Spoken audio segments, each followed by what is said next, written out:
होली की आत्मा। बचपन से शहर में रहने वाला मनोज इस साल होली की छुट्टियों में अपने गांव दुर्गापुर वापस आता है, जहां उसे देख पूरा गांव खुशी से झूम उठता है। जब गया था तब इतना सा था और अब देखो कितना बड़ा हो गया है। क्या कर रहे हैं यार तू? तो मजाक है क्या? हाँ सरपंच जी, जब मैं गया था तब आप भी बहुत जवान थे और अब देखो कितने बूढ़े हो गए हैं आप। चलो चलो बढ़िया है, बच्चा घर वापस आ गया। इसी खुशी में आज रात पार्टी होगी। क्या बात है, गांव में भी पार्टियां होने लगी। वैसे अगर पार्टी की बात है तो आज क्यों सीधा होली पार्टी करते हैं। होली पार्टी की बात सुन चहल पहल में अचानक सन्नाटा छा जाता है, जिसे देख मनोज को कुछ अजीब लगता है, लेकिन तभी सरपंच बात पलट देता है। अब बहुत देर हो गई, चलो सब अपने घर चलो, पार्टी के बारे में कल सोचेंगे। मनोज भी मम्मी पापा के साथ घर आ जाता है, पर होली पार्टी और उस पर पूरे गांव की खामोशी वाली बात अभी तक उसके जहन से निकलती नहीं। पापा, होली पार्टी की बात पर सब चुप क्यों हो गए थे? सही पकड़े हैं। अरे होगी उनकी कोई अपनी बात, मुझे गांव की पंचायत ही थोड़ी पता है। थक गया हूँ, चलो सो जाते हैं, कल बात करते हैं। पापा की बात मानते हुए मनोज भी सोने चला जाता है। आज तो छुपा लिया, लेकिन हफ्ते बाद जब होली का दिन आएगा तब इसे कैसे रोकोगे? अगली सुबह सूरज के साथ ही मनोज भी गांव घूमने निकल जाता है, जिस पर रास्ते में उसे अपनी ही उम्र के कुछ लड़के भी मिलते हैं, जिनसे दोस्ती कर अब वो उनके साथ घूमने लगता है। इसी तरह कुछ दिन बीत जाते हैं और होली नजदीक आने लगती है। दोस्तों, होली में 4 दिन ही बचे हैं, पर गांव में उसकी कोई तैयारियां क्यों नहीं दिख रही? क्योंकि यहाँ होली नहीं मनाई जाती। अरे पर ऐसा क्यों? वो राजा भूषण, अरे तुम 4 दिन के लिए आए हो, क्या इतना सोच रहे हो? चलो कुछ खाने चलते हैं। इसी के साथ एक बार फिर होली की बात को टलते हुए देख मनोज को शक होने लगता है। वो घर पहुंचते ही इंटरनेट पर अपने गांव और राजा भूषण के बारे में जानकारी निकालने लगता है। खत्म,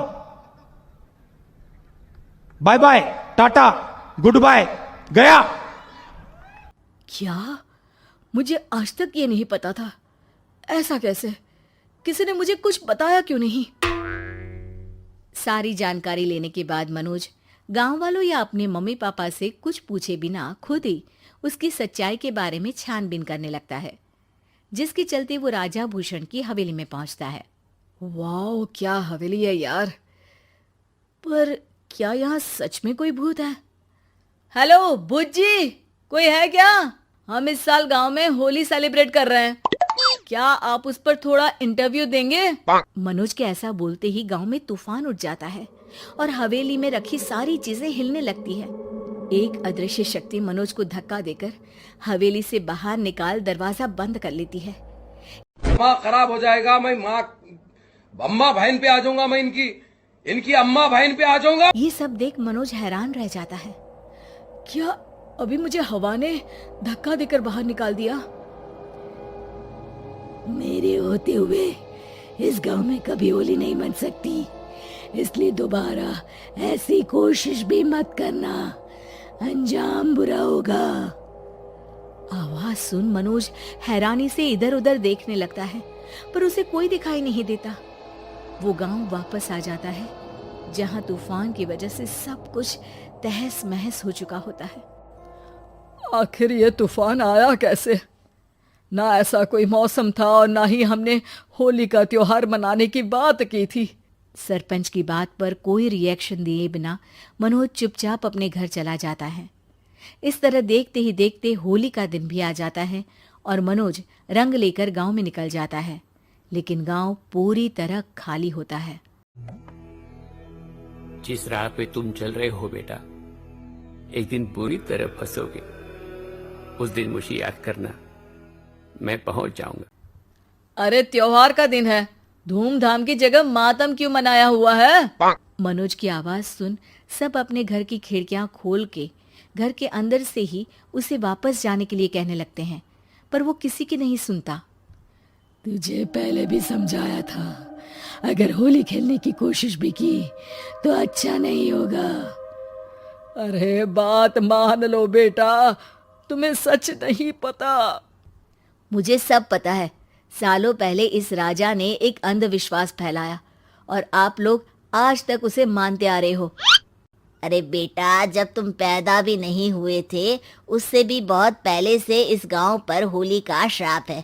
अगर गांव में होली का त्योहार मनाया जाता है तो प्रलय आना पक्की बात होती है।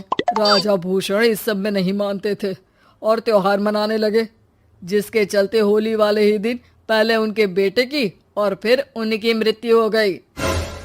तभी से गांव की रक्षा के लिए उनकी आत्मा उस हवेली में रह रही है। सबकी बातें सुन मनोज उलझन में पड़ जाता है।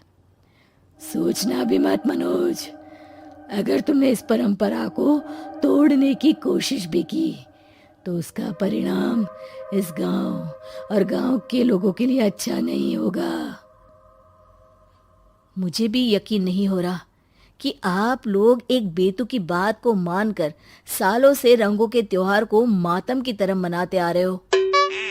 मनोज किसी की कोई बात ना मानते हुए पूरे गांव में रंग बिखेर देता है, जिसके तुरंत बाद वहां तूफान के साथ बिजलियां गरजने लगती है। अचानक मौसम में ऐसा बदलाव देख जहां मनोज कंफ्यूजन में आ जाता है, वहीं गांव वाले डर से सहम जाते हैं। Control control.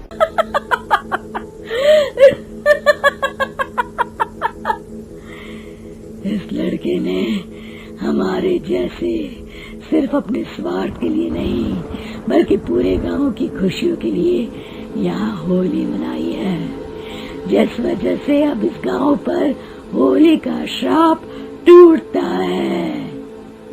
ऐसा बोलकर राजा का भूत वहां से गायब हो जाता है, जिसके बाद गांव के लोग धूमधाम से होली मनाते हैं। खुशियों के रंग गांव में बिखरे ही होते हैं कि अगली सुबह अचानक मनोज कहीं गायब हो जाता है और एक बार फिर गांव में होली का नया राज शुरू हो जाता है।